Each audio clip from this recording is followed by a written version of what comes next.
Doctor ortho, अब दर्द भी घुटने टेकेगा। दिल्ली का जंतर मंतर, जहां पिछले करीब एक महीने से छात्रों की आवाज लगातार बुलंद हो रही है। मांग सिर्फ एक नहीं है, सवाल पूरे शिक्षा तंत्र पर उठ रहे हैं। नीट यूजी पेपर लीक विवाद, केंद्रीय शिक्षा मंत्री धर्मेंद्र प्रधान के इस्तीफे की मांग और परीक्षा व्यवस्था में पारदर्शी सुधार। इन सब के बीच अब इस आंदोलन को राजस्थान से दो बड़े युवा चेहरों का साथ मिल गया है। सवाल यह है कि क्या यह आंदोलन अब एक नए राजनीतिक और सामाजिक मोड़ पर पहुंच चुका है।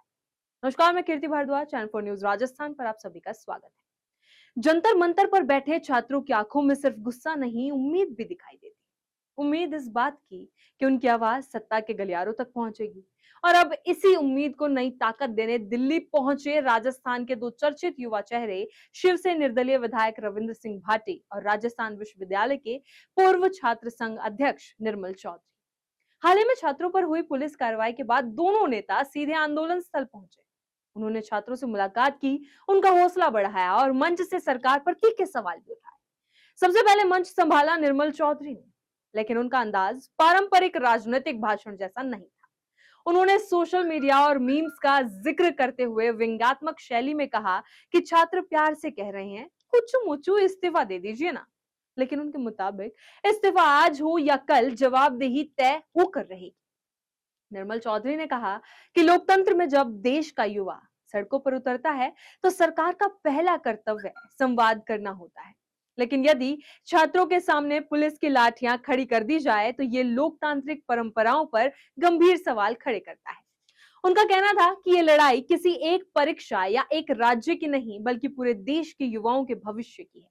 इसलिए इस पूरे मामले में जवाबदेही तय होनी चाहिए और परीक्षा प्रणाली में व्यापक सुधार किए जाने चाहिए। इसके बाद मंच पर आए विधायक रविंद्र सिंह भाटी। उनका अंदाज जोशीला कम पर गंभीर ज्यादा था। उन्होंने छात्रों को देश का भविष्य बताते हुए सरकार से संवेदनशीलता दिखाने की अपील की। भाटी ने कहा, सरकार में करुणा होनी चाहिए। जो बहुत सख्त होता है वो अक्सर टूट जाता है, लेकिन जो नरम होता है वो रास्ता निकाल लेता है। उन्होंने कहा कि सरकार को हट छोड़कर बातचीत का रास्ता अपनाना चाहिए ताकि समाधान लोकतांत्रिक तरीके से निकल सके। लेकिन रविंद्र सिंह भाटी यही नहीं रुके। उन्होंने शिक्षा व्यवस्था में सुधार को लेकर एक ऐसा सुझाव दिया जिसने बहस को नया मोड़ दे दिया। भाटी ने कहा कि जब तक पंच, सरपंच, विधायक, सांसद और बड़े अधिकारियों के बच्चे सरकारी स्कूलों और सरकारी कॉलेजों में पढ़ाई नहीं करेंगे, तब तक सरकारी शिक्षा व्यवस्था में वास्तविक सुधार संभव नहीं होगा। उनका मानना है कि जब नीति बनाने वालों के अपने बच्चे सरकारी संस्थानों में पढ़ेंगे तो सुविधाएं, जवाबदेही और पारदर्शिता अपने आप बढ़ेगी। इस बीच जंतर मंतर का ये आंदोलन अब सिर्फ दिल्ली तक सीमित नहीं रहा। राजस्थान सहित कई राज्यों से छात्र लगातार यहां पहुंच रहे हैं। वहीं दिल्ली पुलिस की कार्रवाई के विरोध में जयपुर के जवाहर सर्कल पर भी बड़ी संख्या में युवाओं ने प्रदर्शन किया और छात्रों के समर्थन में आवाज उठाई। इस आंदोलन को सामाजिक कार्यकर्ता और पर्यावरणविद सोनम वांगचुक का समर्थन भी मिला है, जिससे आंदोलन को राष्ट्रीय स्तर पर और अधिक चर्चा मिली।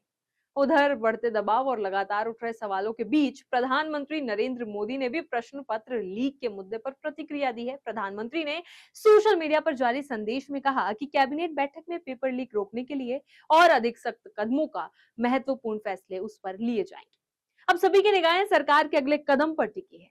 क्या नए कानून और कड़े प्रावधान छात्रों का भरोसा वापस ला पाएंगे? क्या आंदोलन की प्रमुख मांगों पर कोई ठोस फैसला होगा या फिर ये विरोध प्रदर्शन आने वाले दिनों में और बड़ा रूप ले लेगा? इसी तरह खबरों के लिए बने रहे चैनल 4 न्यूज राजस्थान के साथ। डॉक्टर ऑर्थो, अब दर्द भी घुटने टेकेगा।